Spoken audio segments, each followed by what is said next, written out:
ఇలా ముక్కలుగా కట్ చేసి వేసుకున్నానండి. దీంట్లోనే ముక్కలుగా కట్ చేసి పెట్టుకున్న బంగాళాదుంప ముక్కలు కూడా వేసుకోవాలి. నేను పెద్ద సైజు ఒక బంగాళాదుంప తీసుకొని ఇలా ముక్కలుగా కట్ చేసి పెట్టుకున్నానండి. బ్లాక్ అవ్వకుండా ఉండడం కోసం కట్ చేసుకున్న తర్వాత వాటర్లో వేసి పెట్టుకున్నాను, సాల్ట్ వాటర్లో. దీంట్లోనే మీ రుచికి సరిపడా సాల్ట్ వేసుకోండి.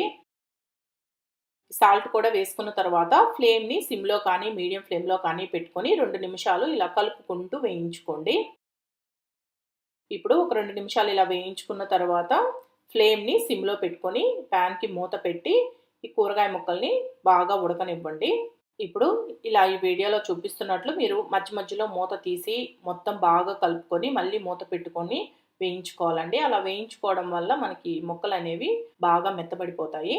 ఇప్పుడు ఒక 10 నిమిషాలు అలా వేయించుకున్నారంటే మీకు క్యారెట్ ముక్కలు అలాగే బంగాళాదుంప ముక్కలు 2 బాగా వేగుంటాయండి. చూడండి చక్కగా వేగాయి కదా!